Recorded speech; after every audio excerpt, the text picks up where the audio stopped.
Почитувани гледачи, добра вечер. Јас сум Сотир Костов, а ова е подкаст Радар. И од денеска, секоја недела поеднаш, може и на две недели еднаш, ќе се дружиме, ќе разговараме, ќе дискутираме за актуелни теми. Инаку морам да ви кажем дека подкаст Радар е концептуален подкаст. Ќе продуцира бренд концепти, или така да кажем популарно, ќе раскажува македонската бренд приказна. Се надевам, заеднички со вас ќе направиме еден многу добар македонски сторителинг на актуелни теми, на горливи прашања, ама ќе видиме и конкретни, ќе даваме и некои одговори.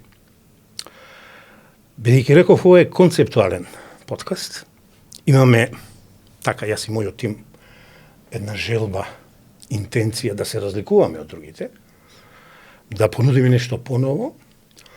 Одлучивме за првата емисија да поразговараме за еден однос кој можеме да го изразиме на 4 нивоа. А тоа е општеството и човекот, обратната насока човекот и општеството, односот човек кон човек и односот кон самиот себе. Зошто токму ова? Мора да ви кажам дека подолго време правам некои анализи што ни се случува во демократијата од 91 година кога тргнавме во плурализам, во демократија, која усвоивме демократијата, кога тргнавме во таа транзиција која се уште трае и која вон нашата желба, вон нашата свест и влијание се претвори во посакувана транзиција кон подобро во една општествена деструкција. Не се случи плачка на општествен државен капитал. Не се случи тад, па не се случи нешто подоцна. Афери на прислушување големо уво, па болната 2001 година војна, кога сите други војни завршија на Балканот.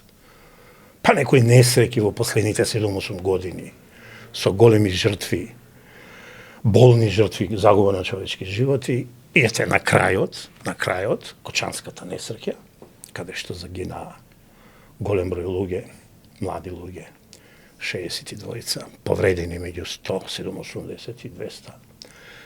И едноставно, како да во овие 30 и кусор години не се снаоѓавме најдобро, било како поединци, било како колектив, било како држава, било како институции, било како општество. Затоа одлучив да видиме од психолошки аспект експерт да ни помогне во еден отворен диалог, во еден разговор со факти, аргументи, со помош на психологијата, и не само на психологијата, тука многу близко и социологијата и некои други науки, да видиме како да одиме во поисправен правец, како да одиме во попозитивна насока и како да правиме развој и прогресија. Да не должам многу за почеток, ајде да одиме и медија рез, директно во центарот на метата и да го представам нашиот прв гости. Професоре Зоран, добро вечер и добро ни дојдовте. Благодарам на поканата. Да. Многу убава најава, наистина се надевам еден убав разговор ќе иницираме, бидејќи и треба да се поправаат нештата кои што со години, со децении веќе одат кон дното. Да. И ако не се пробудиме, не ја активираме. Ја отидов и подалеку дно на дното. Так. Допревме минатите 7-8 години. Така, кон една афирмативна насока да видиме што може да се поправи, доколку е возможно веќе да се поправи. Да. Кога ја договаравме емисијата, не ви ја кажав правата причина зашто ве поканувам, ама вечера пред публиката, пред аудиториумот, ќе бидам искрен и ќе ви кажам. Јас и вие се познаваме, речеси, 2-3 недели, не повеќе. Сум чул за вас, предпоставувам и вие за мене, двојцата сме јавни личности, ама подолго време ве следам во вечер и ги следам и ги читам вашите колумни. Ја годинава правам 30 години пишување колумни и есеи и многу држам до колумните и до есеите, да ви кажам. Темите што вие ги обработувате, позитивно размислување, позитивно говорење, позитивно однесување, позитивна енергија, пласирање кон средината во која се живее, во која се работи, пошироко во заедницата, мислам тоа го правите на гениален начин. Зедам малку да проучувам кои книги ги имате напишано, вечера ќе проговориме за некои 3-4 книги, видов дека вие сте еден од ретките, не сте единствен, ама еден од ретките кој на најдобар начин ни нуди позитивен начин на размислување, говорење и живење. Моја оценка скромна е дека тоа е повеќе од потребно. Се исподеливме, се испокаравме по политичка основа, по верска основа, по не знам кои се други основи, а наместо да одиме напред, ние или во некој период стигнаваме, или одиме назад.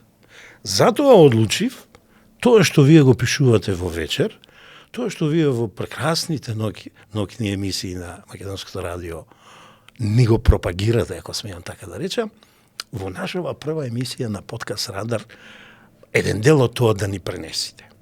Сега, одма би ве прашал, бидејќи јас сум директен човек, барем по тоа сум познат и конкретен, овие 4 односи што ги дадов, за нив малку зборевме, морам да признам, дали се согласувате така да одиме и ќе влечеме од време на време од некоја декада, некоја траума што ни се случила, некој психолошки проблем и со што не сме го решиле, каде да бараме излез. Вина веќе е касно да се бара за она што поминало пред 20-30 години. А каде да бараме изрез? Конкретно решение.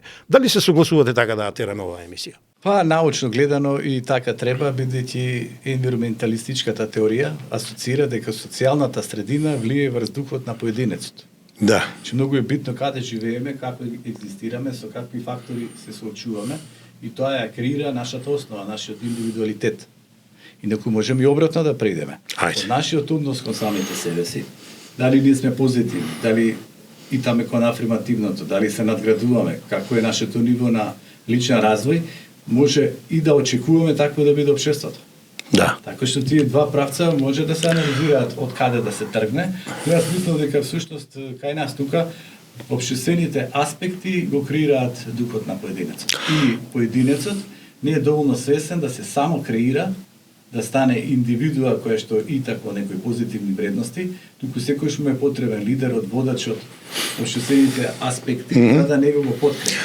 Веднаш морам првата констатација да дадам дека сепак предност давате на општеството, поголемо влијание има врз поединецот, а не индивидуата кон општеството.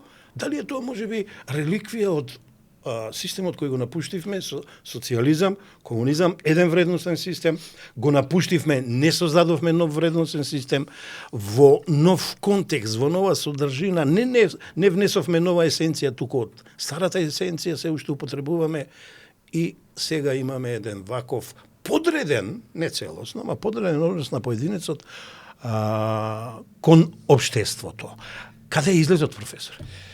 Излезот мора да се бара, но всушност ако нивото на свеста на поединецот е на многу повисоко ниво, тогаш и дефинитивно ние тоа би го поставиле во приоритет. Значи поединецот, да речеме јапонецот, кој што се базира на Бушидо кодекс, на честа, на достоинството, значи ако е доволно воздигнат, тој утре и ќе внимава на екосредината. Да. Тој ќе внимава на односот кон татковината. Неговото ниво на професионална должност ќе биде високо, тој ќе ја исполнува таа деонтолошка етика. Но бидејќи кај нас ние живеевме со децении во еден поинаков систем на политичко управување, автоматски нивото на свеста се искреира онака како што беше системот. А тогаш знаеме, превладуваше колективизмот. Поединецот, индивидуата делумно ги губеше своите права. Го доби лебот и ја изгуби слободата. Сега дојдовме во степен каде што ја имаме слободата на зборување, но лебот не може така лесно да се обезбеди. Ова е веќе суров капитализам во една почетна фаза, кој што го јаде поединецот. А поединецот е оставен сам на себе. Така што нивото на свеста беше креирано тој претходен систем, нели обезбедена социјална заштита, здравствена заштита, обезбедена од бесплатно здравство, бесплатно образование, послободен се осеќаш на улиците, бидејќи тие репресивни мерки беа на повисоко ниво и на основа на тоа, навистина државата делумно внимаваше на поединецот. Но од другата страна, немаше слобода на говор. Мораше се внимава што се говори. ЦК одлучува за многу фактори. Да, јас мислам отидов во една друга крајност, има таква слобода на говор, што на секој што ќе му текне зборува, ајде приватно нека зборува, во кафеана нека зборува, а вака јавно некои вулгаризми да се, особено на социјалните мрежи, тоа е еден од мотивот да покренеме јас и мојата екипа овој подкаст Радар, да внесеме една нова култура, бренд култура на пристојно однесување, размислување, говорење. Многу навреди, професоре. Тоа е ниво на свеста и онаа слобода која се потискала. Значи, кај нас е тоа рудиментирано его, кое било потискано со, да не речам, со децении. Да. Па и со векови, може. Од времето на османлиите, па подоцна, нели, разни освојувачи биле тука присутни, па времето на социјализмот. Сето тоа го снижи егото, духот на поединецот. Не можеше да се себе искаше. Мораше да молчи, мораше да прифати, мораше да биде подреден. Сега дојдовме, нели, до некој вид на либерализам, на слобода, на некои нови опции, и сега се тоа на потиснато его, недоизразено, одеднаш некои го експонираат и по неколку пати социјални го мрежи. употребивте поимот, втората по големина вредност во нашите животи, првиот е животот, а втората е слободата. И мене веднаш ми доаѓа, кога јава моите млади години при крајот на социјализмот, бев еден вид така воодушевен од учењето на Ерик Фром. Знаеме, тој е левичар, тој е социолог, а и не само социолог. И тој има еден прекрасен есеј за непослушноста, непослушноста, каде што зборува за многу лични проблеми, ама и општествени проблеми, ама го спомна, го има и есејот Бегство од слободата. Так. Сега ние Цела книга има самите, напишана. да, самите некако да не се подкупуваме како добивме слобода на говорење, како што велите, на однесување, а никако не напредуваме, пред се мислам, на социјален план, социјални односи, не она другата социјала, и на економски план. Некако се полошо и полошо, професор. Добро, тука и Ерик Фром анализирал анатомија на човековата деструктивност. Значи, прво мора да придеме антрополошки човекот за што е способен. Значи, ние може би им премногу фаворизираме човекот и неговото ниво на свест. Може би тоа не е превисоко. Ценам што кажувате. Со децении, што се веќе со милениуми, превладувале војните. Многу ретко да немало војна, да немало злосторство. Човекот на што се е подготвен.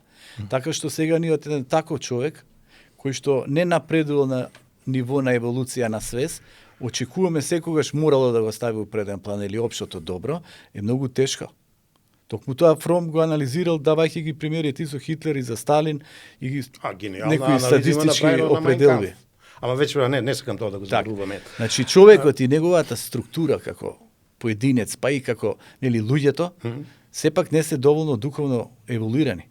За да може да ги разберат сите нешта. Ние го гледаме тоа на загадување на како да напредниме, гледам вие во вашите колумни давате едни многу позитивни афирмации. Ја пак во мојот тренинг, кога работам со некои лидери млади, се залагам за позитивни афирмации. И ми оди и не ми оди. Ајде вие као психолог кажете ми, не доволно ли ги користиме позитивните афирмации во нашиот живот, а тие се околу нас? Па со нив живееме. Треба да се приспита колку луѓето читаат, колку се надградуваат. Мислам, македонците малку читаат. Така, значи, нели, не чита, не се афирмира. Потоа, прашањето на вистинската вера. Да. И тоа е нешто што го подсмирува духот и го тера кон некоја светлосна димензија. Потоа, дали се подредени на лидери? Дали дозволуваат некој да ги води? Дали очекуваат лидерот, партијата да бидат креатори на нивните животи? Значи, тој индивидуалитет за кој ние се залагаме, нели, тој е предуслов за да човекот биде задоволен со себе. Да. Екзистенцијалните аспекти колку толку да му бидат средени. Се гледате луѓето ќе се извадат, немаат пари да си купат книга. А всушност зашто се може да имаат пари? Ако не читаат, како ќе се воздигнат на духовен план? Потоа, нивниот однос кон културата, културолошките вредности. Нивниот однос кон природата, кон екосредината. Еве, вие овде преовладува зелената боја. Па да, намерно е. Асоциација на чист дух, екологија на духот. Значи, прочистен дух. Од што е токсицира нашиот дух? Дали медиумите го токсицираат? Па да. Дали политичарите, манипулативните опции се постојано присутни? Да. Дали народот е травматизиран, односно трпи удари со децени? Да. Дали веќе станал апатичен, се предава, не бара решение и веќе живее како во една бесмисла, абсурд. Кај го бара решението? Во антидепресиви. Кој е шампион по глава на човек па и на европско ниво во користици на антидепресиви. Македонскиот народ. Леле, ова не сум го знаел, професоре. Докажано Вистина е така? Вистина и по Галуп институтот по мерењата точно е. Потоа на ниво на среќа. Зашто се чувствуваат најнестрекни не само во Европа, на Балканот? Ајде одиме со првата поента. Ова што го кажувате во најголема мера, да не речам 100% се согласувам, излез, решение. Нели е промената? Пошто Ерик Фронт зборува и за промената која мора да е вистинска до корен, до коска, а тука морам да ве подсетам и она гениалната епохална крилатица на Ганди, промената што сакаш да ја видиш, биди ти. Така е. Почни од сега, себе. ајде сега да ги менуваме работите и состојбите. Мора да се Што ни менуваат фали? и има шанси да се менуваат. Токму тој е афирмативниот пристап. Значи, од една страна траума. Се трпи траума, се живее траума, се потиска траума. Траума, убаво вие кажавте, која се влече со децении од квази приватизација, грабеж. Да. Од исфрлени работници на улица, никого не го интересира, поединци кои само го смениле капучето, стануваат мултимилионери, стануваат олигарси. Не возвраќаат на народот, на општеството, онака како што општеството им овозможи на нив. Потоа, разни аспекти кои што нас ни го затопуваат духот, произлезени од медиуми.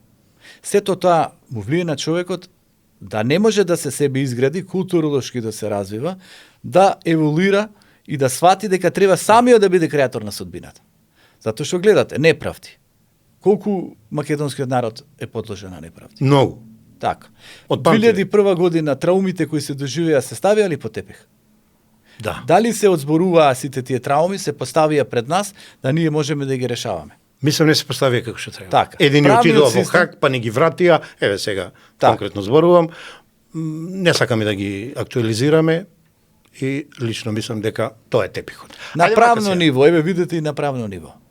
На правно ниво што се случува? Колку човекот може да биде сигурен кој ќе влезе во судските лавиринти? Многу малку. Колку може да биде сигурен кој ќе отиде кај доктори, кај медицински лица, каде што еве сега се отвараат, се испитуваат некои прашања, дека можеби некои хируршки интервенции не биле потребни. Туку во името на профитот се Тоа е создава профит. Што правиме катастрофа е тоа. со онкологија, со онколошките пациенти, со цитостатиците?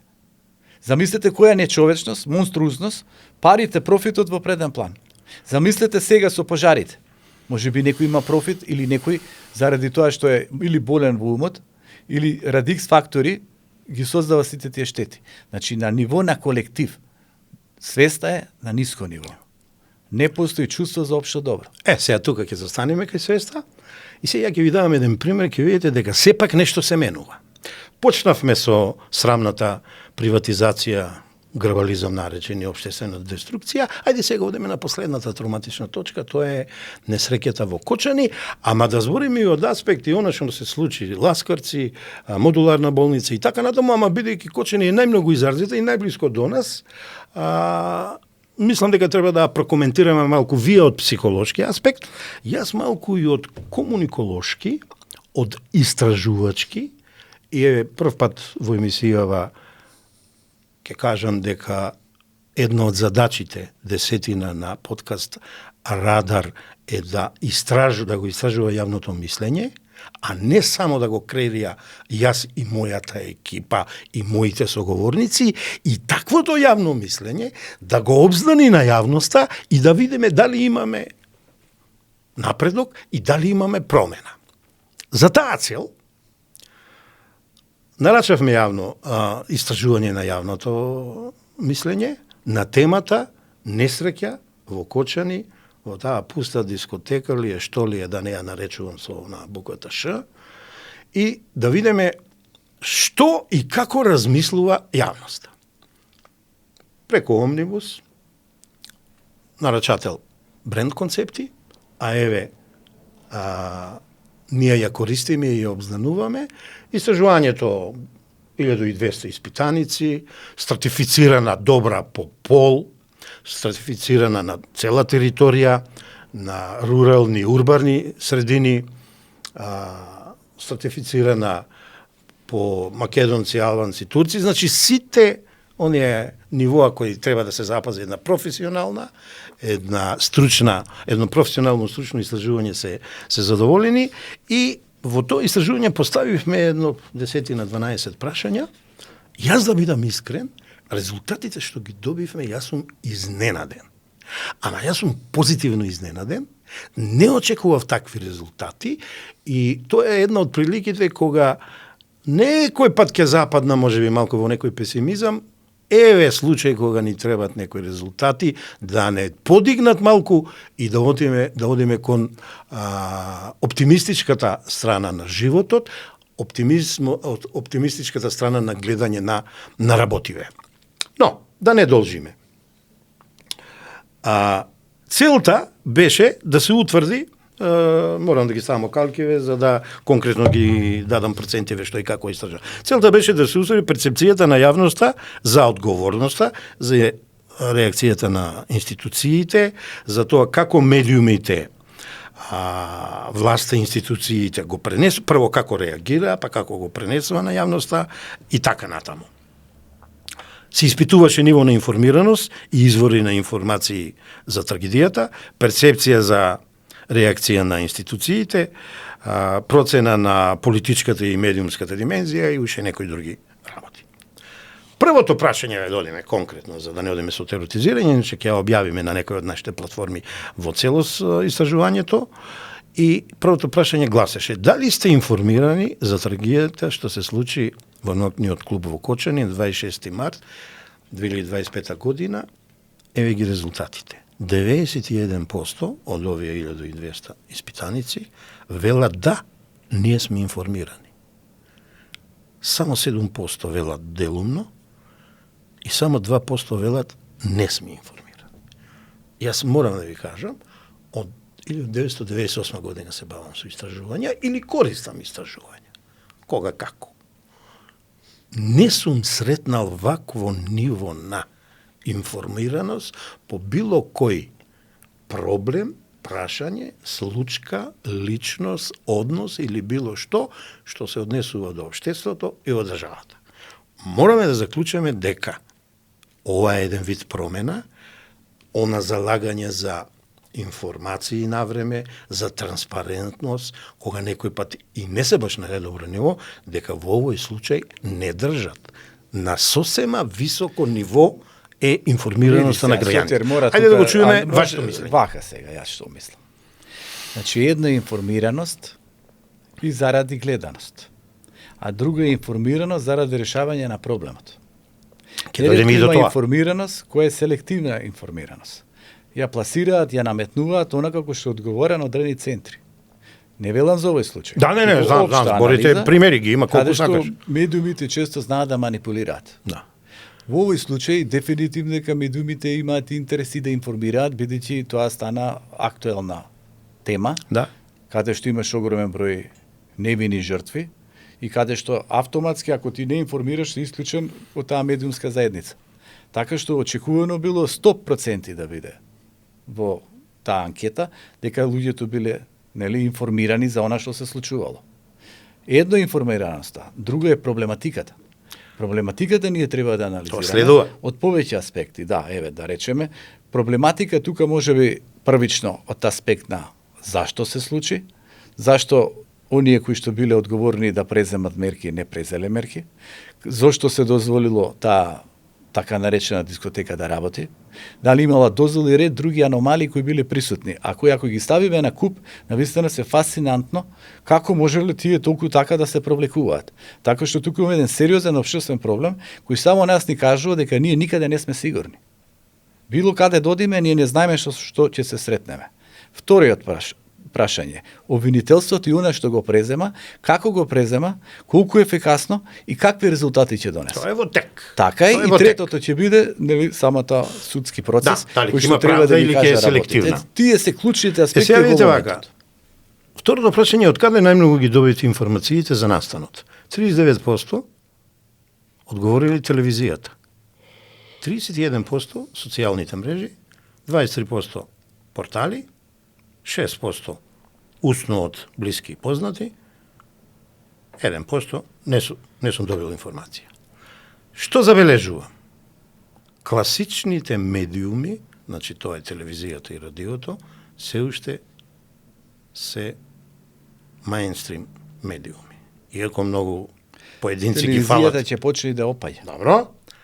Ама еве го ова во прилог што го зборите, кога ќе ги собереме социјалните мрежи и порталите 23 и 31 се над ова. Так. Телевизијата овде се мисли радиото и еве веќе значи имаме промена на прифаќање на перцепција од канал или медиум.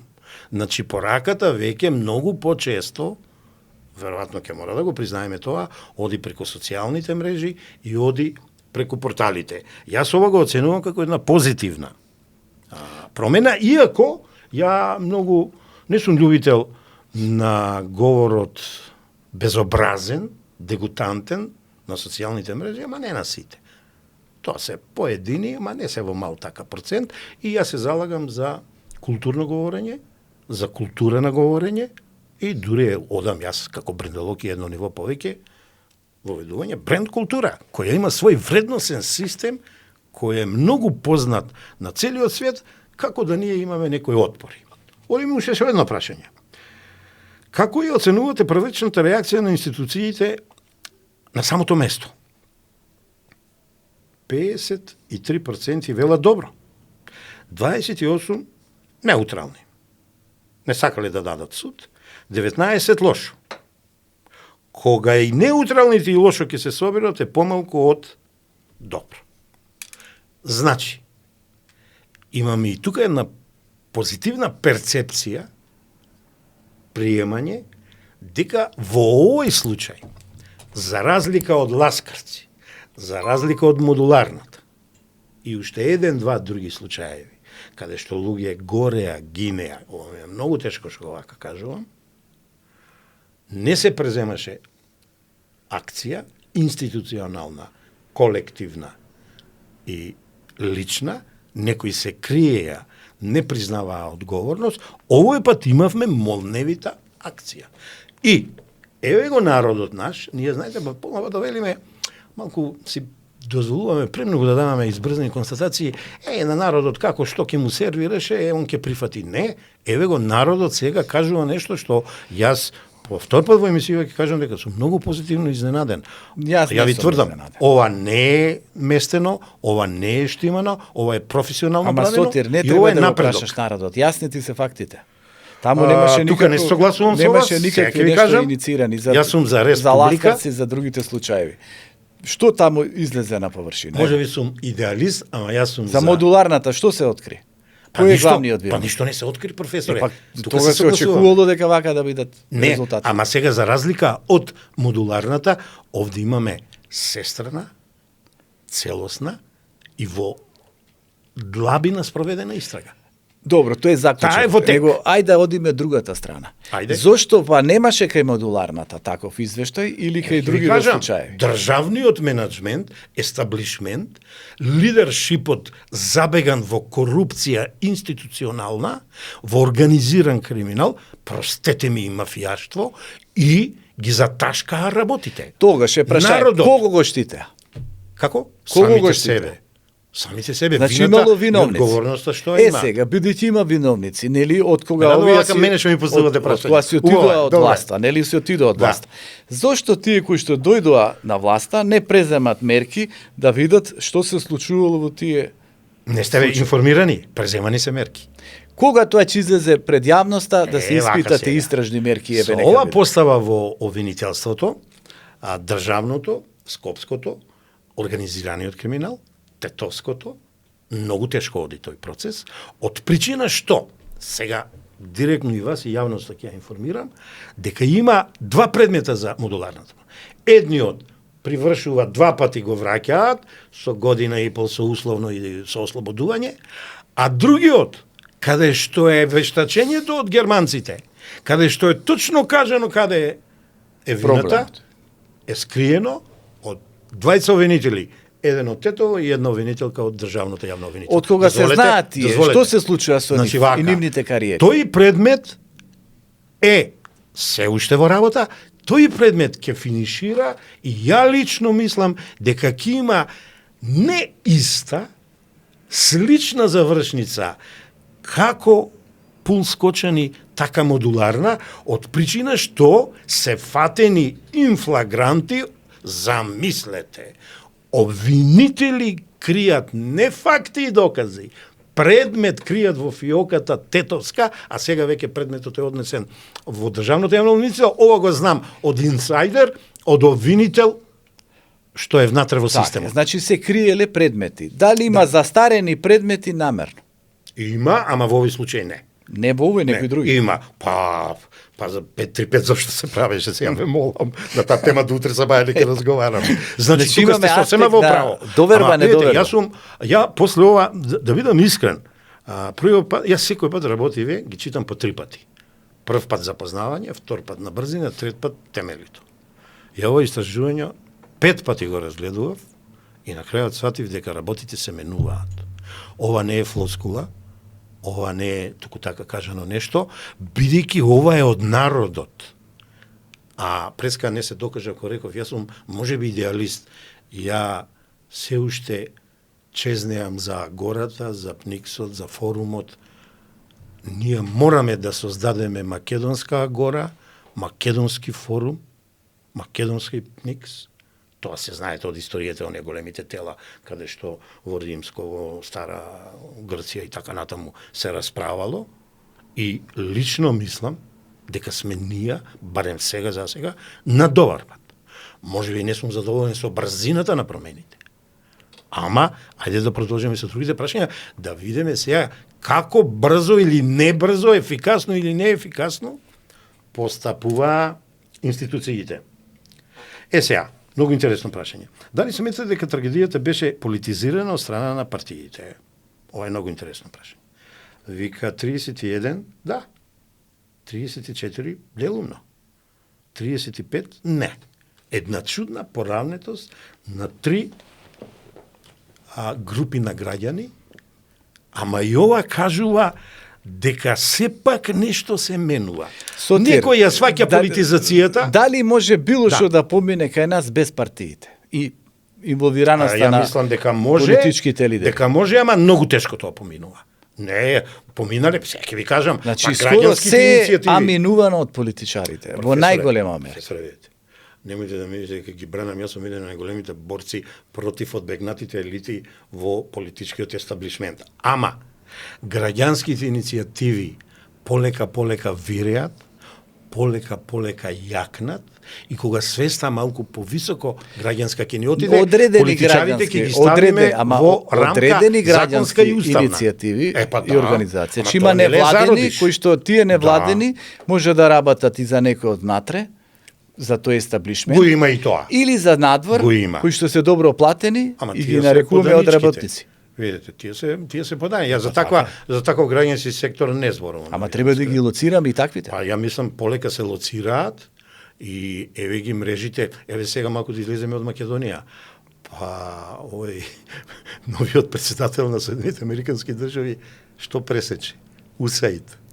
Ја пресече мрежата која финансираше лажни граѓански иницијативи, мрежа која правеше шарени револуции. Се што е со презнак странско влијание или странско инволвираност или меѓународна ваква таква, треба да се преиспита и да се види како тие работели, како биле присутни во медиуми. Професоре, ние не живееме на пуст остров и знаеш она приказката. Треба да се преиспита, не значи дека сите се негативни. Така. Јас сум за тоа, да инаку, ако некој е борец за македонизмот, за македонството, тоа сум јас. Ама бидејќи ние живееме во еден Балкан, во една југоисточна Европа, во Европа, тендираме кон Европска унија, ја лично мислам позитивните предлози, тенденции, случувања, треба да ги прифаќаме и тоа ќе ни помогне. Да дојдеме до само во интерес на националните и државните интереси на Република Македонија. Дали треба прочистување во правниот систем? Најголемо да ви кажам. Обвинителски. Таму нема морал. Еве во однос на многу други аспекти. Етика нема таму. Негде при крајот. Они учат, треба да учат право и етика. Направено за оваа емисија, една е за одговорноста, должностите. Так. Тоа е катастрофална е состојбата. Катастрофална е состојбата во обвинителството од причина што ние имаме стар терк на обвинители од комунизмот. Немат сенс за оно што народот го бара од нив. Ама за случајот Кочани не се случи тоа. Имаше молневита акција имаше реакција, имаше мобилизација, сега ќе ги видиме ефектите. Не ме бендисува што се одели организиран криминал за 27-те полицајци. Не сакам оваа тема многу да експлоатирам како правник и бивши обвинител, мај две реченици ќе кажам. Сакав тоа да оди на едно купче судењето, бидејќи секое одделување има проблеми, прави оди во неефикасност. Сега за сега се очекува оценката на обвинителниот акт, која мора да дојде, која мора да биде темелна, која мора да биде стручна и ќе почне судењето. Ниту за една голема афера вака брзо не се реагирало. Ајде уште едно прашање, па после ќе одеме и на други теми, па и ќе финишираме со останатите прашања по ово истражување кое за мене е многу изненадувачко и во позитивна насока.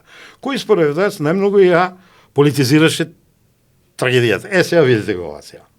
Вика опозицијата 39, сега ќе ја поштедам. Владата 12%, 39% ова прво, медиумите 24%, граѓаните 5%, никој 10, тоа е одговор као и да нема одговор, не знам 10 за респект, не знае. Мене овде ме загрижува медиумите со 24%, па и граѓаните со 5%. Еве, ако се медиумите, за кого работат ако политизираат? Како? Значи, работа за некој што ја политизира ситуацијата. Па, има медиуми кои што не се чисти. Сега имаме малку независни медиуми, ки имаме такви резултати, ки имаме. Па тогаш кои се тие медиуми кои што анализирајте, кои се сопственици на медиуми? Како они низ децениите поминувале и за кого се одработувале? Дали ги менувале дресовите? Сега ќе ви кажам, тајкуните што добар дел оплачкаа од државен и општествен капитал, дел од нив се сега собственици на медиумите, дел имаме странски од север капитал, има една тенденција од истокот нешто да ни дојде тешко оди и добро е што тешко оди, и вие сте во право кога велите дека во медиумите треба малку да се преиспитат и структурите, а јас би рекол вредносниот систем на луѓето што работат во медиумите, дали тие работат во општо генерално добро за заедницата, па потоа за државата, или некои нечии агенди спроведуваат. Мене ми е сватливо опозицијата, олку 39% да ја прави ова белја. Ама кај медиуми, бидејќи таа има задача да негира, бидејќи во нејно време се направени сите пропусти во Кочани, во таа пуста дискотека, клуб ли е што е, и се изгубени толку животи. Ама пазете медиумите што ни пласираа. Прво ни пласираа многу поголема бројка на загинати. Што беше лага.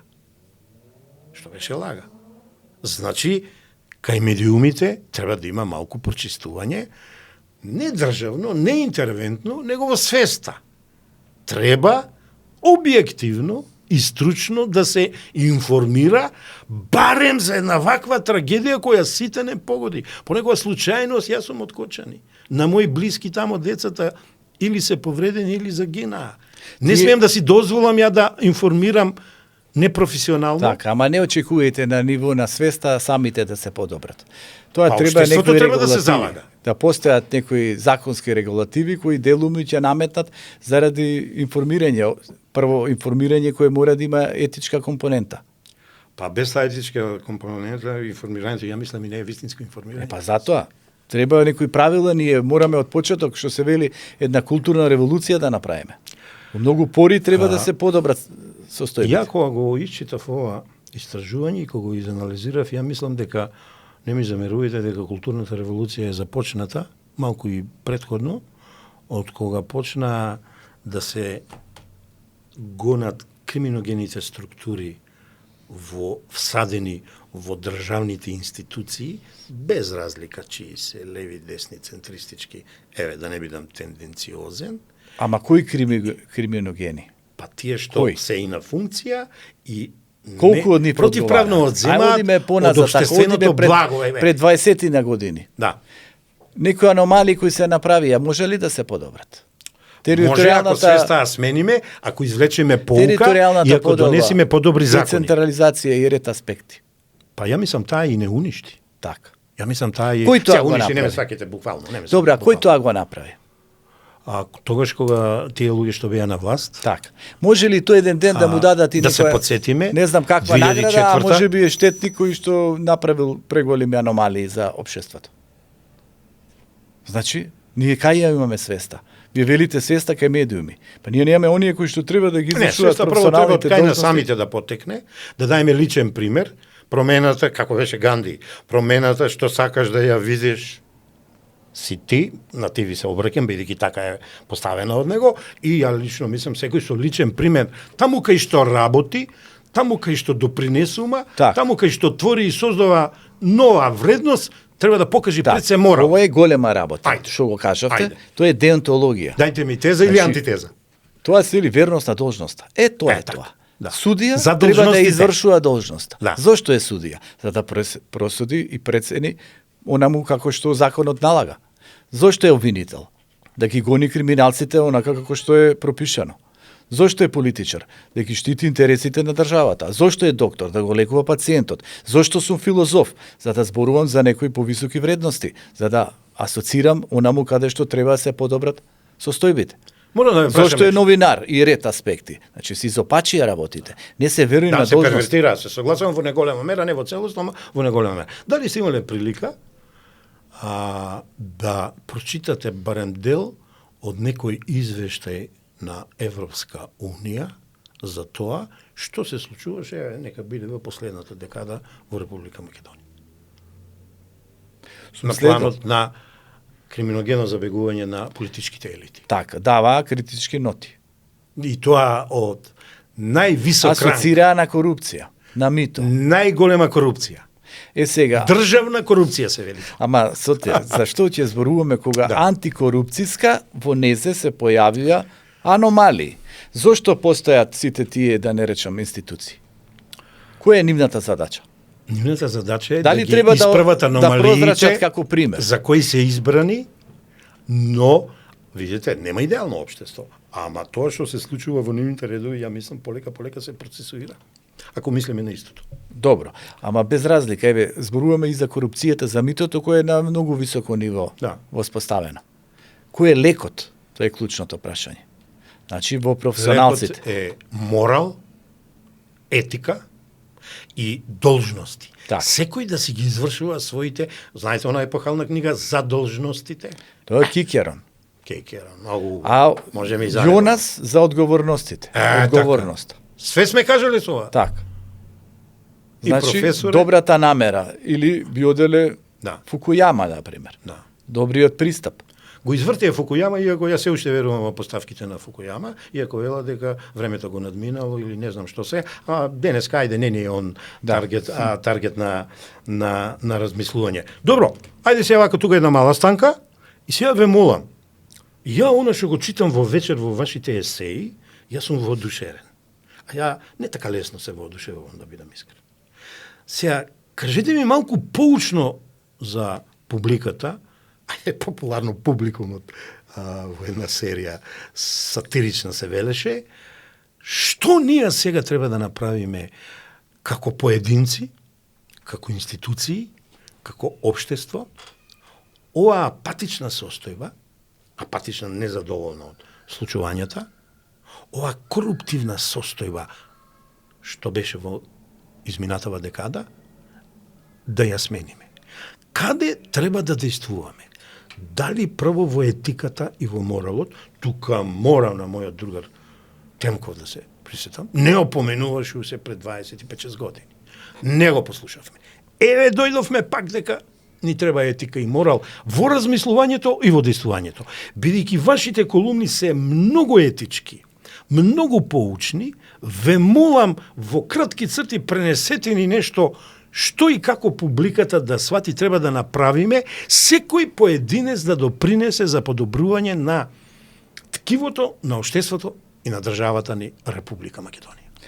Задоволен Сега поединец. микрофонот е ваш и Так. сакам да уживам да ви слушам. Задоволен поединец може да направи да придонесе за другиот човек, за заедницата. Незадоволен, фрустриран поединец кој има недостиг на енергија, тешко може да овозможи и за другиот човек и за заедницата. Значи прво треба да ги мотивираме како да се пробудат, да бидат пострекни, позадоволни, поисполнети, ја би рекол понезависти. Бидејќи толку години ние свативме дека системот не го подкрепува поединецот. Дури на некој начин го манипулира, му ги одзема сите оние основи кои што овој некогаш ги поседувал. Општествените добра, делумно слободата, правата, чувството на сигурност, безбедноста, чистиот воздух, екосредината и ред аспекти му се одземени на поединецот. Поединецот треба прво да свати со кого си има работа. Еве, да земеме... Со државата.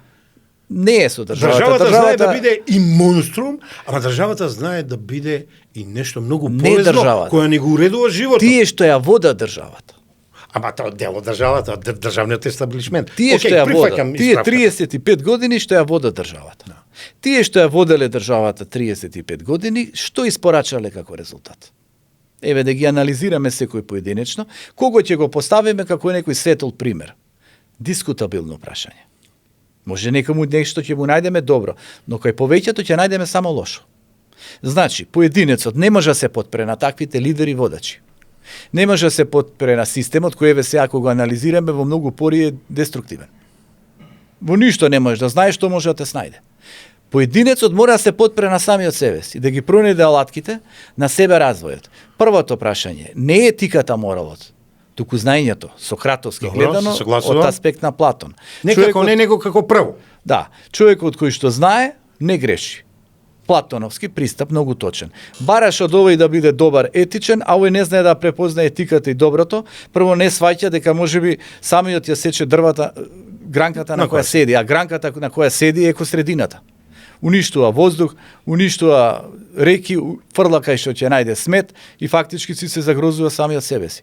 Значи, него му треба знаење да се поттикне, како што во Финска тоа го направи во образовниот Да, систем. ама едукација и етика, пак. Така Едукација е. и Мора етика. едукација, константно разговор, упатување, медиумите тука да проработат.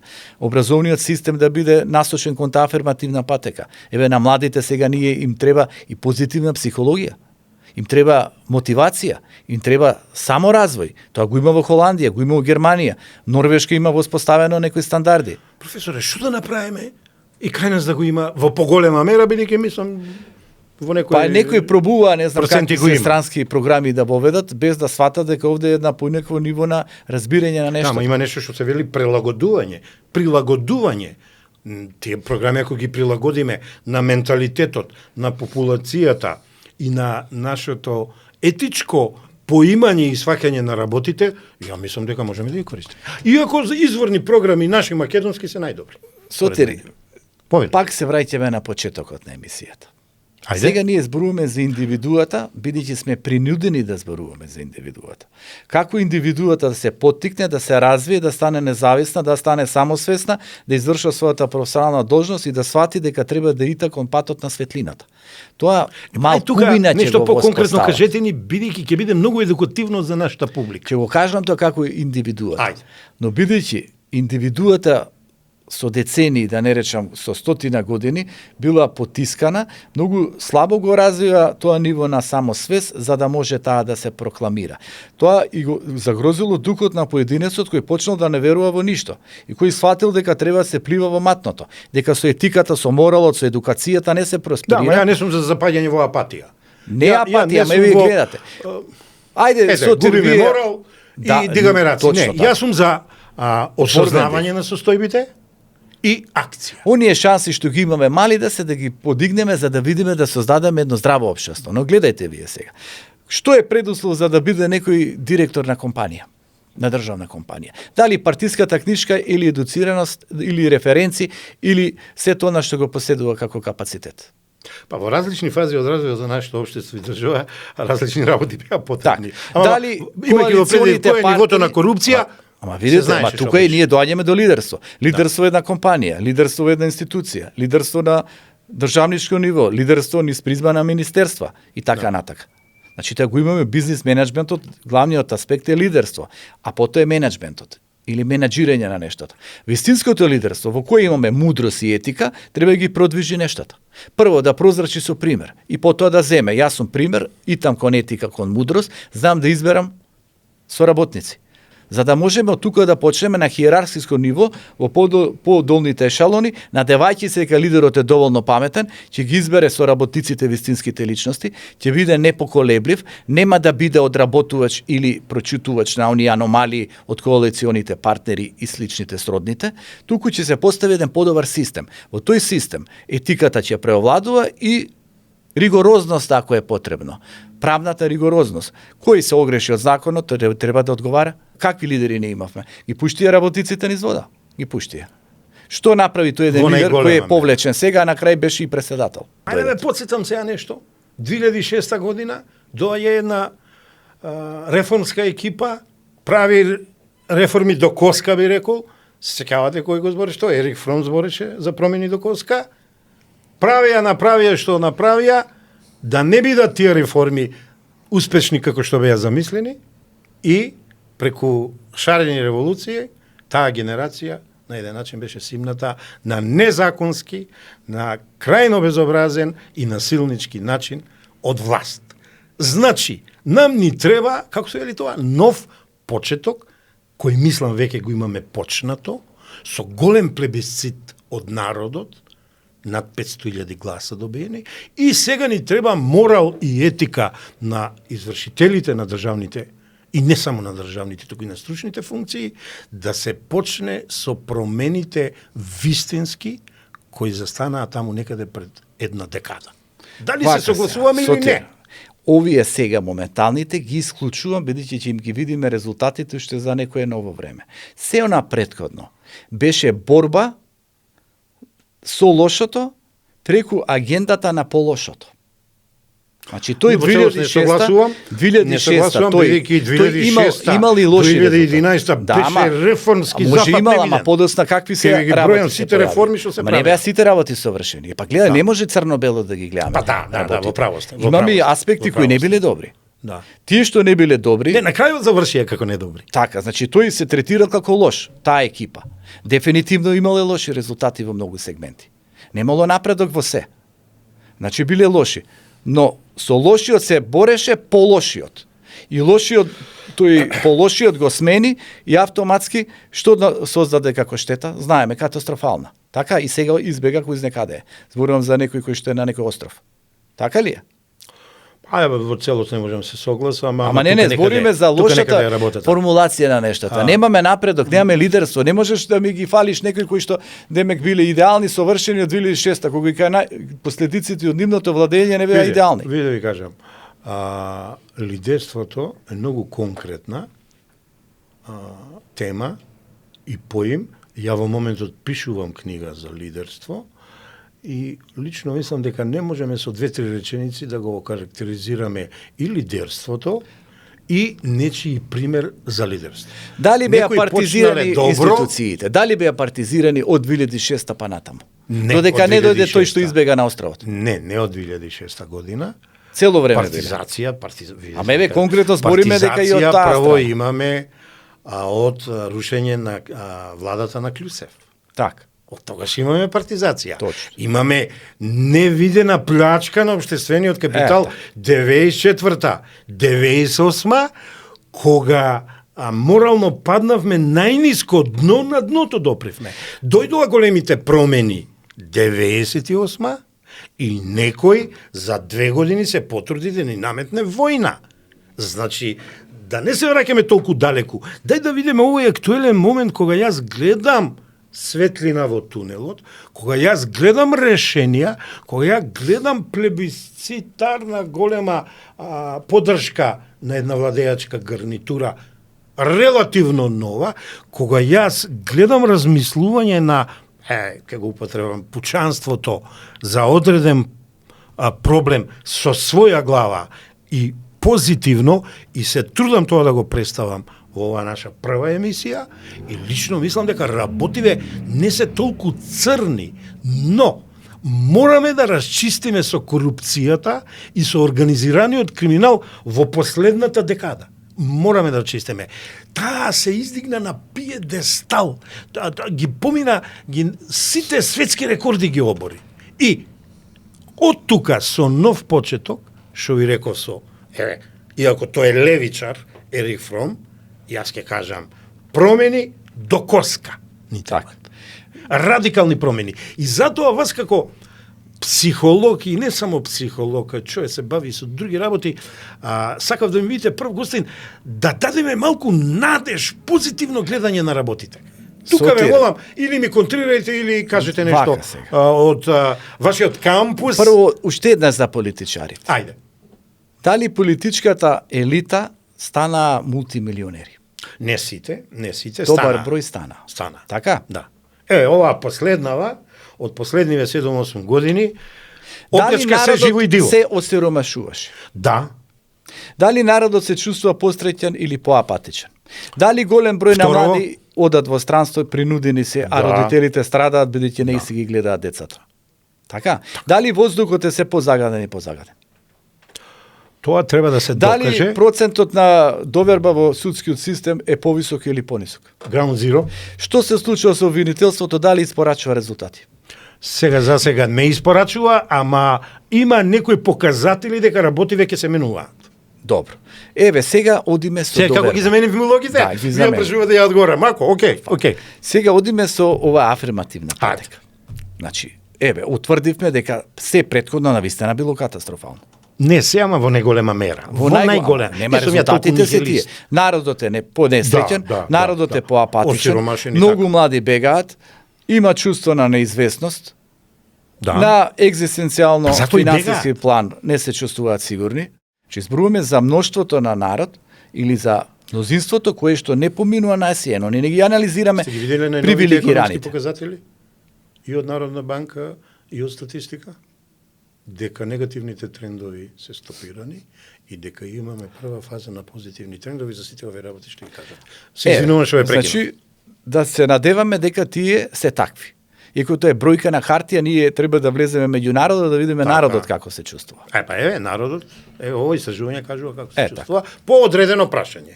По одредено прашање. Оне што го кажа за радио, јас се гостував на македонското радио и точно кажав. Ова политичка гарнитура е последната шанса.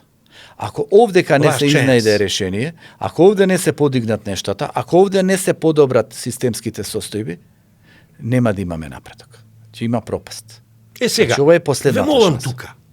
Бидејќи она што од вашиве книги го читав и од вашиве колумни, ја кај вас гледам позитивен став кон разрешување на состојбиве и повисоко проблемиве во државата и општеството.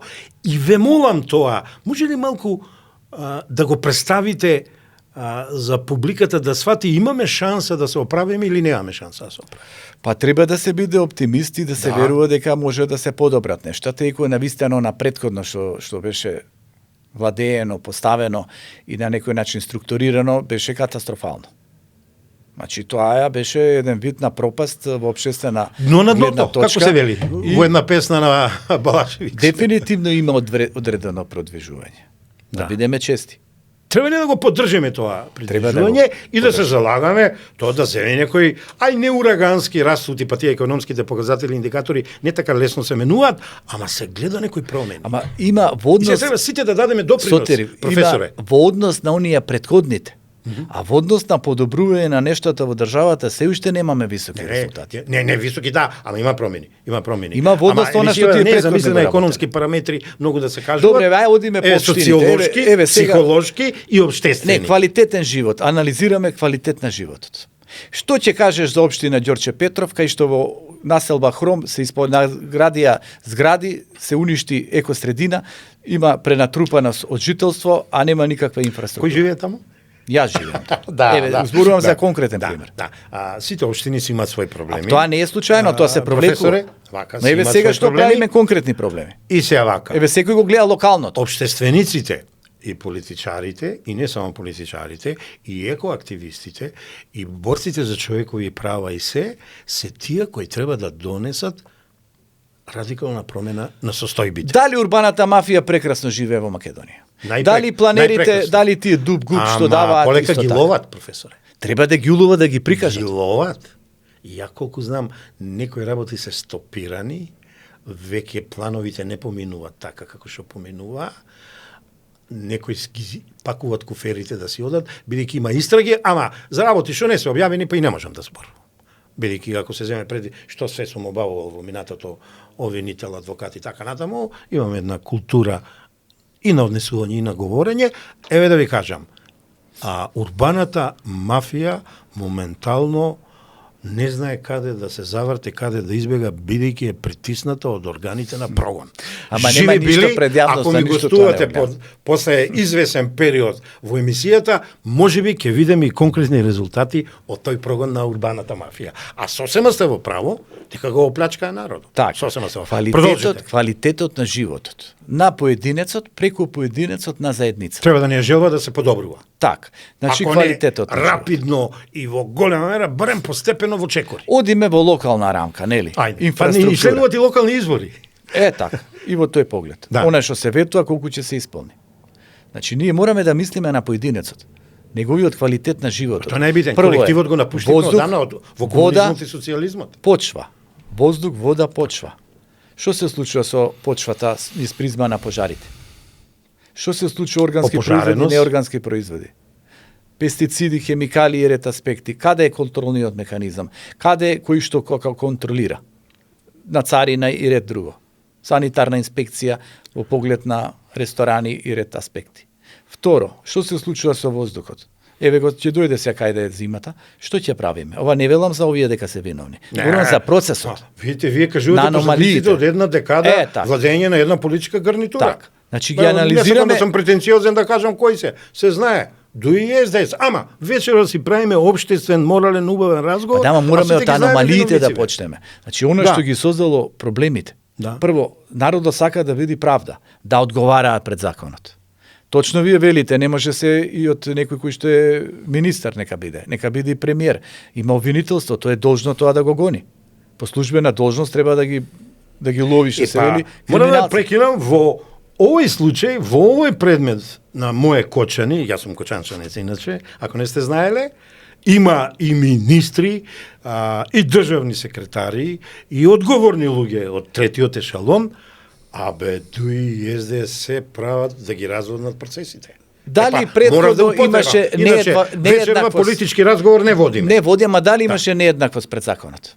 Дали еден понарешен министер и премиер на крај му застаре случајот? Не знам на кој случај мислите, кажете Тенковски делови. Како? Тенковски делови. Па да, ама не, тоа е минато. Ама нема минато, луѓето се разочарани од неправдите. Ама тоа е 0% поддршка. Јас зборам ова што треба да го реши новата власт. Иначе ја ќе ви кажам, јас сум тој предмет многу добро запознае кога истражував несреќата на хеликоптерот. Па каде да подигне во предметите, бидејќи се ми беше ставено на увид на мојата истражна екипа од комитетот за истражање на несреќи во воздухопловството, корупција видов. Ја и тој го пријавив и се работеше.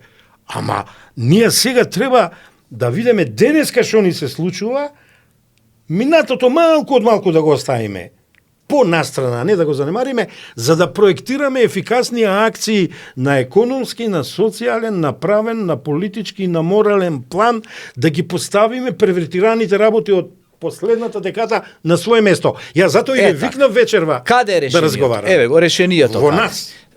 Во нас. Во човекот. Во човекот. Кога во Македонија, нема да речам вие ќе излечете некои професионалци кои испорачале резултат? Има неколку. Но колку во суштина ви се наброј? За година дена има, ајде да не речам ненормално високи големи резултати, има почетни задоволителни резултати во 3-4 области што сум ги анализирал. Бидејќи не сум ја катица за све, не знам све, ама во 3-4 области ја што организирам има задоволителни почетни резултати, а да не забораваме година дена е мал период. Сотир, ништо без партијата, без книшката. Да не се лажеме. Така се поставени нештата 35 години. Гледам знаци на промена. Тоа е првото да го променат. Нели велиме решение. Морам да нека ви викаат експерти. Вие сте прекрасен човек, нема да се налютите. Јас гледам промена. Верувајте ми. Се помалку и помалку се истакнува, бидејќи јас сум аналитичар до година правам 30 години аналитичар. Се помалку и помалку мојата партија, нашата партија, него. И дома пишувам редски, удирам како во табланет. Нашата институцијата со која јас раководам, министерството на кој сум одговорен.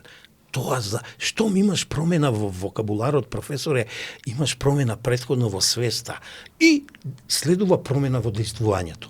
Јас ги забележувам резултатите. Дали ќе истрајат? Дали на подолг, бидејќи промените позитивни нема да дојдат на краток период.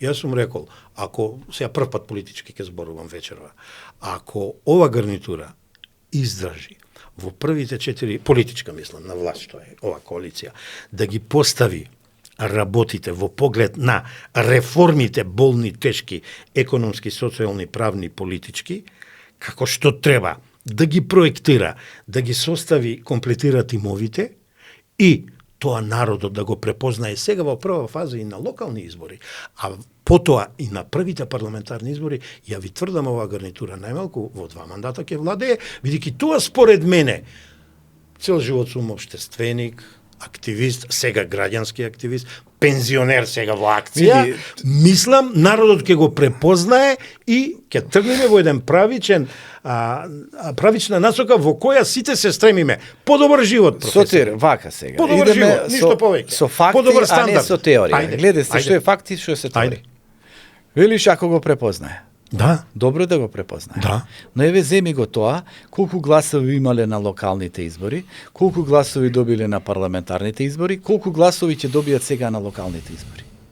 А што ако добијат Не, помалку што ми гласови? кажувате? Што ако не добијат оноку колку што добијат? Не можеме значи, не ги тоа да препознаја. погаѓаме. Така. Ја едно Знаеш знам. ли која е среќата на власта? Што има никаква опозиција. И тоа нешто значи.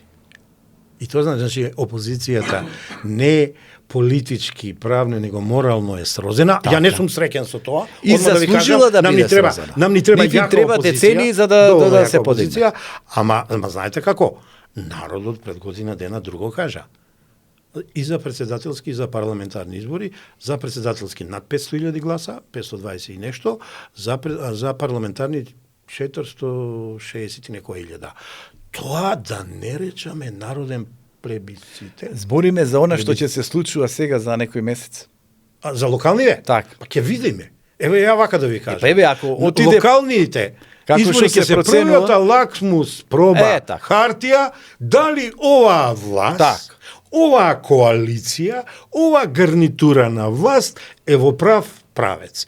Ако во најголема мера победи, а тоа е поголем број на општини, поголем број ќе на победи. советници, Тоа биди сигурен.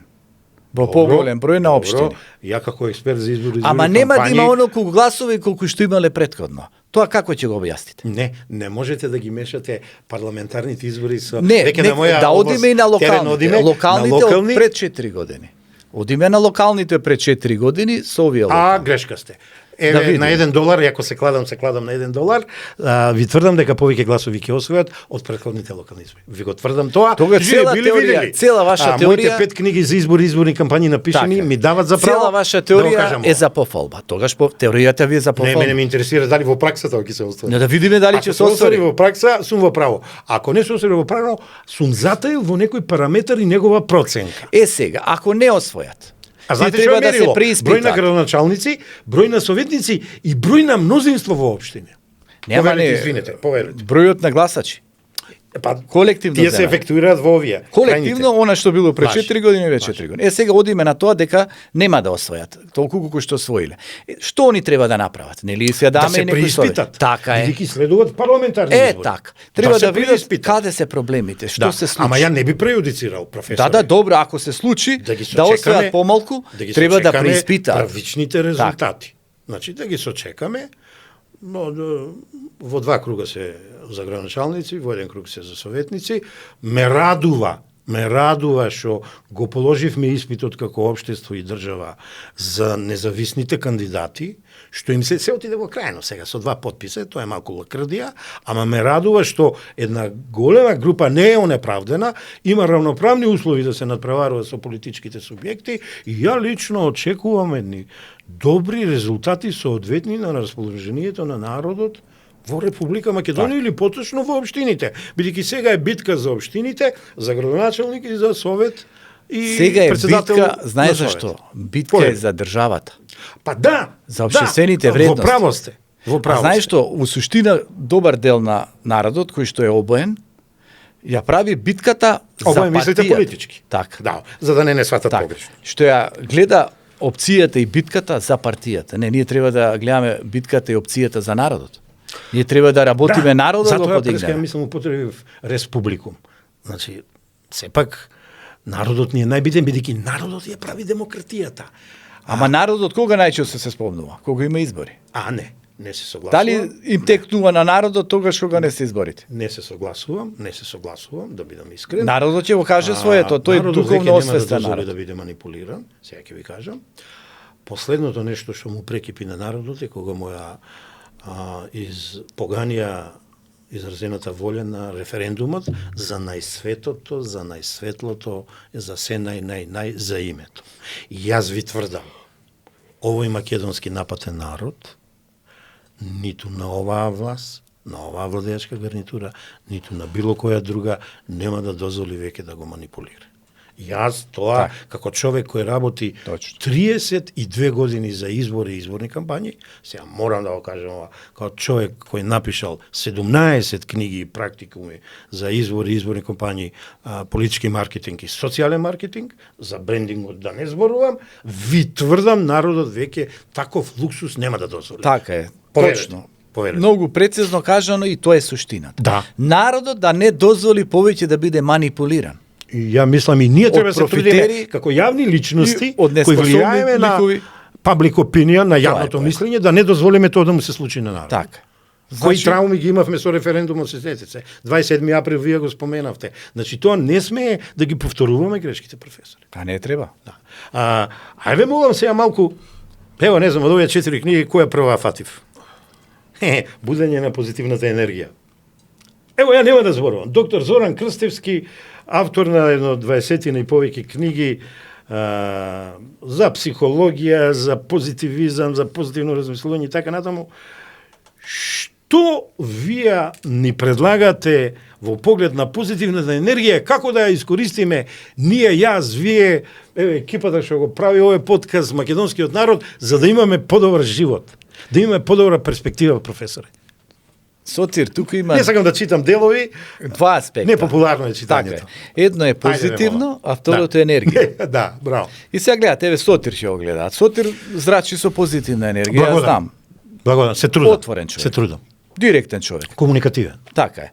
Значи, Грешам, признавам, грешам. бираме се што е позитивна Да. енергија. Тоа е прва Бираме лекција, подкаст, благодарам. у нешто Значи- го кажа претходно, има портали разни, има Така. разни социјални мрежи, кај што има негативна енергија, има навреди, има озборување. Зашто ние да се лепиме на тоа? Да. Го отфрламе. Еве го првиот аспект. Следи го она што позитивно ќе ти влие. Да. Оди онамо кај што енергијата ти ја подига. Да. Гледај, читај книги кои што ќе те оснажнат, кои ќе ти ја потикнат свеста. Оди во природа, прошетај, поврзај се со природата, заштити ја природата. Ако имаш некое било што, некое ливче, не го фрлај надвор, сочувај го во себе си, фрли го у канта со отпадоци. Внимавај и било каде, предупреди ги оние кои што ја загадуваат екосредината. Ова како лекција го сваќам. Па така е, ама, Природата од да не тука биде почнуваме. пријател, другар, а не од нејзе да правиме непријател. Така е. Ве молам Значи, продолжи. еве, одиме за позитивната енергија. Ајде. Првиот аспект е следи го она што е позитивно. Ослушни го она што те буди, што ти стекнува знаење. Оди во природата, поврзи се со нејзе, чувај ја природата. Имај однос кон животните, кон другиот човек, имај однос кон сето она кој што треба благородно да го почувствуваш. Облагородувај го духот, најди се себе си во ова комплицирано време на живење, не паѓај, не станувај апатичен, секојаш имај цел, смисла и визија. Кои концептите се тука на надменување на Ова ме аномалии? радува концепти, бидејќи јас сум заговорник на бренд концепти во животот и израствувањето. Зборевме ние првично за аномалиите. Да. Значи мораме да видиме она што ни прави проблем, од каде произлегува. Точно, се провлекувало со децении. Еве сега, најголемиот проблем произлезан од сите тие неправди во 4 категории го гледам. Ајде, поведете. Прво е тага, народот стана тажен, тагата повлекува апатија, несигурност. Второ, гневен, го гледаме по социјални мрежи, гневот оди кон себе, кон внатре, гневот оди кон надвор. Важно, народот е гневен, го гледаме по улиците од аспект на односот кон собраќајот. Народот живее под стрес, затоа консумира антидепресиви, не знае како да го менаџира стресот, и на крај четвртиот јавач на апокалипсата е стравот. Стравот за Само знае, некој секојдневието. па знае да биде и добар професор. Ама Така, продолжите, некој знае да продолжите. предупреди и Така, дава да, некои да, насоки. да. Но во суштина страв за иднината. Страв што ќе биде со децата, страв што можам да очекувам, страв на улицата, страв од загадениот воздух, страв од институции, страв од некои квази водства и така натака. Значи, овие 4 причинители дефинитивно го разјадуваат духот на народот. Се одиме кон афирмативното, Ајде. позитивното. Афирмациите прескачаме. Имаме еден е малку попасивен пристап, а другиот е поактивен. Ќе почнам со попасивниот. Некои работи мора да ги прифатиме. Ќе го прифатиме минатото. Минатото не можеме да влијаеме. Минатото се случило. Прифати го како некои случки настани, Да, ама се свртиме кон еднината. да се свртиме кон иднината. Потоа, концептот на копнешот. Ние премногу копнееме нешто да дојде, нешто да биде, нешто да се создаде, да произлезе спасот, да падне од небо. Не, мигот е битен. Види го мигот. Ти во мигот одлучуваш. Потоа прави го изборот. Нели изборот ќе дојде и за еден месец. Живее го моментот. Така е, живи го моментот, прави го изборот. Ти си денеска слободен, фала Богу што сме слободни, можеме слободно да зборуваме, да го правиме изборот. Изборот нека биде афирмативен, потикнувачки. Потоа, освен прифаќањето, ние треба да развиваме победнички дух. Зошто македонскиот народ да не развија победнички? Фали, а не да не викаат македончето, Така е. 500 години да не ги спомнуваат, ни треба храброст. Ја имам направено еден кодекс на храброст и на моите предавања на младите лидери им го давам и го работам со нив, па сигурно по 6-7 лекции во континуитет, ни треба кодекс на храброст и да го спроведуваме во пракса. Продолжите. Така е. Другата антипод на тоа е поданички менталитет. О, не, тоа да треба бегаме се од надмине. Потоа, позитивен пристап, Доста беше позитивен оно со дух. кубурот. Па доста беше. Позитивен пристап. Зашто да не ја гледаме чашата полуполна? Ова што велите, ако има добри резултати, автопатишта, ако има некој добар пристап, ако има брза истрага, ако има решение, ако има некои криминалци ставени за трешетките, тоа треба да се прифати. Да. Треба да се даде одобрение, да се рече браво за тие што тоа го извршуваат. Потоа, промени. Не сме подготвени да правиме промени. Промената влегува, произлегува од внатре, а потеко надвор. Ни треба секој момент, секоја недела, секој месец да правиме промени. Промени на пристап, промени на по себе подобрување, промени на дух, промени во животот, значи позитивни промени. Да Ова е бидеме најбитно. отворени за Позитивни промени. Па така е, промена правиш. Едноставно од некоја стеснетост. Значи гледате, Како имаме- беше она? Прифатија промената, па потоа залагај се. за Така е. неја. Стеснетост. Замисли се штитиме. Македонскиот народ, затоа што е травматизиран, се стега, се штити. Тој не живее креативно, живее со закон на негативна вибрација. Со законот на отпорот. Се отврла и се стега. Ајде да Која кажеме е нешто за другата законот на концепција? позитивна вибрација, пошто имам читано. Така, Ајде, па, ајде молам. Законот на позитивна Малку вибрација позитивизам. воедно е создавач и на креативност. Еве, нели едно од решенијата. Биди креативен. Тоа е па најбитно. Домаќинката нека си подготви Биди ручек. креативен, иновативен, инвентивен. Така е. Продолжи. Во тоа инвентивно, иновативно решение имаме неколку категории. Првото е времето. Значи, ние го имаме времето на располагање. Времето може да биде и подобро. Зошто да не се надеваме дека некои нешта ќе Еве го се мериме. потхранат. Така е. Значи, го имаш времето, многу луѓе го немаат времето. Кој знае каде се, што се вели, заковани за болнички кревети или онаму кај што се гробиштата. Значи, го нема времето. Ние го имаме времето. Времето е пред нас. Времето искористи го правилно, поучно. Денеска не се троши на површни работи, гледај да ги освежиш нештата. Потоа информацијата, она што е ваша експертиза. Значи, види Најбитно, и без внимавај информации сме какви сиромашни. информации примаш. Ма гледате, ние не заглупуваат некои работи. Така е. Не замајуваат, не плашат, не носат во површност. Значи, внимај на информација. Информација може да произлезе од било каков аспект, медиумски аспект. Информација кон сам себе, информација непосредно од другиот човек. Значи, внимај на информацијата. Потоа знаење. Знаењето, она што го акумулираш ти користи. Знаењето е предуслов за успехот. Знаењето е А мок. успехот е чувството на самовредност. Значи, гледате, правилно користам време, не го трошам на безвезе работи, се информирам она што ме подига, И па вака сега, а една порака. Нашата самовредност, да ја препорачаме секој да се ја препознае кај себе и да има само доверба дека тоа може да го спроведи во својот микросвет и во својот макросвет. Така е. Во А зато- семејството е микросветот, заедницата е макросветот. Тоа и кај кинезите го имале. Така. Значи, они вели односот кон на синот кон таткото. Од тука вели се почнува. Односот кон семејството. Здраво, хармонично запоставивме семејство. семејството, професоре. Создаваме здрава основа за општеството. Кирил Темков не опомени одамна за морал и за етика. Па он и дека почнува препорачуваше да се тоа знаме учи ваш етика. колега и соработник, колку Како знам. не, ментор на моите така. трудови. И тој ни велеше се почнува од вредностите што семејството ќе те ги даде и школото. Па добро, За да тука во се животот ги спроведуваш. сотир неколку аспекти се. Да. Првото е односот во семејството. Попримаме нешта онаму каде што потекнуваме, од каде живееме. Второ е улицата.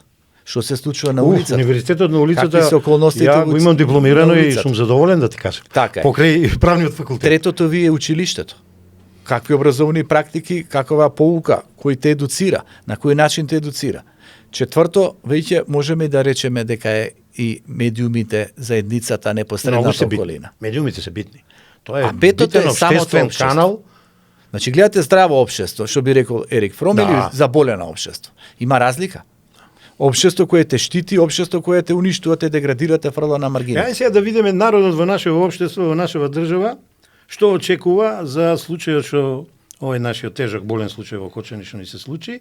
И едно од прашањата е дали очекувате виновниците за трагедијата да бидат изведени пред лицето на правдата. 54% вели да, 31 делумно вели, 15 не. Ако овие ги собериме првите, тоа се 65%, кои целосно или делумно веруваат дека правдата ќе биде спроведена. За мене и ова е промена, професоре, кон подобро. Значи, некој верува, веќе има првична верба во институциите. Со сега, два дај Боже да аспекта биде на вредност. вистинска. Дама со два аспекта на вредност. Ајде, повелете. Прво, првиот аспект на вредност. Сите виновници да бидат казнати соодветно за Никако она што го селективно. направи. Значи, да Целосна бидат правда. Уште на 17 дента напишав есеј, колумна, болна колумна, за мој Кочани и реков целосна правда. Продолжи. Така е. Тоа мора да биде. Иако секогаш може да се провлече некој кој што треба да одговара, а нема да Да се одговара. надеваме овој пат дека нема тоа што се случи, ако земеме во предмет колку се веќе во поставка на обвинување и просудување, тешко дека тоа ќе се случи, ама живи били видели. Значи, тоа е првото. Да одговараат виновниците онака како што заслужуваат. Второто, влог за иднината. Замисли ако одговараат и соодветно бидат казнети, како влог Така. за иднината за некои потенцијални Така. прекршители на закони кои што треба да знаат дека ќе Тоа има е генералната превенција, да ви така кажам е, веднаш. да се превенира Која е многу битна. потенцијално утре да не да се повтори. бегаме од кривични дела, од незаконско и неуставно действување. Така, значи тоа е иднината, тоа е визијата. Значи ние тоа ако го правевме минатите 30 години, кај ќе ни беше крајот? Ама ние тоа не го правевме. Па Колку ми не одговара? подкаст Радар го правиме за да направиме радикални промени во општествената свест на голем план, а во нашата лична свест и колективната свест на македонецот, бидејќи ни требаат промени, професор. Во полето на правото и на полето на правдата. Па тие се неразделни едни од друго, бидејќи едното е јус, право, а другото е јустум, правда. Во едното се Едно без професионалците, друго не одат. во Така правото вели уште треба професионалците. латинското право, вели. Така е, ама гледате, ние живеевме во неправда. Вие знаете што се случи. Колку мине олигарси кои се наметна и што се вели придобија општествени добра, на крај соодветно му возвратија на општеството на народот. Колкав е личниот доход? Сега за иднинава што нивните збориме, да вработени? ја менуваме свеста. Прашањето следно вели, дали сметате дека по оваа трагедија треба да се зајакне контролата врз работата на гостителските објекти и јавните простории, овде се мисли и на другите објекти, простории, институции и така натаму. 91% вели да. Ова е висока свест, поточно граѓанска свест, поточно свест на нашето македонско пучанство. Јас сум пријатно изненаден. 4% вели не, 5% вели не знам. Еве ја промената која ја сакаме, еве граѓаните што испраќат порака до политичарите Так. и до елитата политичка, во позитивна кажувам, на власт. сега. Па мислете му како ќе се однесувате, Точно. што ќе работите. Точно, многу добро направено. Да. И што се вели наачикот. По народски кажано. народски, па, овде Така. народски збориме. Ја малку и Такви кочански се мало. подкастите. Ама Значи, Тимов да ќе му ми се- замери, може, Да, ама тоа е гледате, тоа. Ова се му е корисно на оној кој што владее и кој треба да ги постави нештата во системот. Он треба да знае народот што очекува. Народот очекува право, правда, да има казниво за оние кои што се огрешиле за законот. Сега круцијално прашање. Дали сметате дека државата ќе направи системски промени за спречување на вакви и слични стратегии? Вика 41% да, 39% делумно и да и не, 12% не, 12% не знам. Ако ги исклучиме овие 24% не и не знам, добиваме 75% дека веруваат дека се можни подобри промени кон системски промени кон подобро. А нели рековме системот затаил? Ама кој го прави системот? Човекот. Ако правиме промена на вредносниот систем кон позитивно размислување, однесување, дејствување, во колумните за што најмногу се залагате, ја мислам сме на правиот пат. Би сакал вашиот коментар за ова да го чујам и полека да ја продолжувам емисијата. Значи јас се што работам, пишувам, е во таа насока на подигање на свеста на човекот. Како он сам себе да си помогне, како да фати на позитивна патека. Да биде позадоволен на себе, покреативен, да има механизми утре да се справи со стресови, да има ментален имунитет, да знае дека тешко е да се потпреш на надворешните фактори, мораш да работиш на себе. Тоа е првата основа. Тоа е многу битна, но не може секој да ја следи. Втората е мора да има законски регулативи, мора да има по-конкретен систем на управување. Да не речам па делумни и ригорозен, кај што законот менеджмент. Така е, менеджмент и да ги спроведе работите, че има казбени одредби. Ама менеджмент со етика. Па да, со етика, не да како му текне вие доста деспотија. на етиката полагате во вашите колумни и во вашите книги. Така е. Не деспотија, тиранија. Туку на некој начин закони, правила, норми, прописи кои треба да се следат, кој се огреши ќе одговара. И тука е прашањето. Се случи во минатото ова гарнитура тешко дека ќе се осмели за вакво нешто, демек деспотија и тиранија. Да, ма еве, земете Германија. Германија зашто се луѓето подисциплинирани? Норвешка, зашто знаат има казнени одредби. Има камери, има снимки, има ред аспекти, овој и да сака да биде аномаличен, тој внимава бидејќи утре ќе го удри по џебот. Значи нема кај нас врски, фаќање, пријателства, влијание врз судија, обвинител ќе ти отвори процес, нема ти отвори. Закон, правила, не го извршуваш тоа, мериократија. Немаш резултати, одиш од работа, ти збркуваат. Ајде да бидеме конкретни, поучни, би рекол за крај. Податоците последни на Завод за статистика, на Министерство за економија, на еден извештај од Брисел и на Светска банка, што се однесуваат за Македонија, кажуваат дека Македонија оди во прав правец, дека има позитивни првични, мали, ама достаточни промени, како економски, социјални, така политички и правни, се чекаат кулминацијата на реформите на есен. Што мислите? Има ли шанса Македонија да излезе од моралната, социјалната, економската криза од последната декада, пред да дојде оваа власт, гарнитура и оваа коалиција на власт? И тука споменувам вашата книга, излез од кризата, вие тоа го мислите повеќе од психолошки и социолошки аспект, ама ја тука го додавам и економскиот елемент и ве молам за гледачите да дадете верување дека има начин како да се излезе од оваа криза сеопшта и апатија што не вовлекува некои поранешни политичари кои некои се во бегство, некои недофатни на законот, а некои се процесуирани. Так. Микрофонот е ваш. Јас мислам дека надеж има и треба да се работи во правец на подобрување на нештата и дефинитивно имаме ние капацитети како народ дека препознаваме вредности, препознаваме она што е добро. Во тој поглед имаме два аспекта. Едниот аспект е да влеземе и да не прифатат, а вториот аспект поклучен е да работиме и да создадеме вредност. Значи, ние ако се стремиме да работиме она како што некој од надвор ни бара или наметнува, може и да се загубиме. Ние треба, без оглед тој од надвор, а тоа е Европска Унија, што бара и што само Европска Унија, ама окей. Еве, не се да земеме. Што бара, што очекува, ние треба внатре тука да изградиме вредности. Ние да создадеме систем, ние културолошки да се подигнеме, ние националната самобитност да ја доразвиеме, ние да подхраниме достоинството на народот, на личноста на поединецот и ние да работиме во корелација на деонтологија, професионално извршување на должност, во кое секој ќе одговара кој ги прекршува нормите на едно општествено живење, ги прекршува законите и на кој нема да ние да му прогледуваме низ прсти. Од тука ние мора да почнеме. И ако можеме да почнеме, ама некако слично размислуваме во последната моја анализа за одговорноста, должностите, моралот и етиката, нешто слично, на малку поинаков начин и стил, бидејќи сме различни, ја го кажав ова дека тоа ни фали.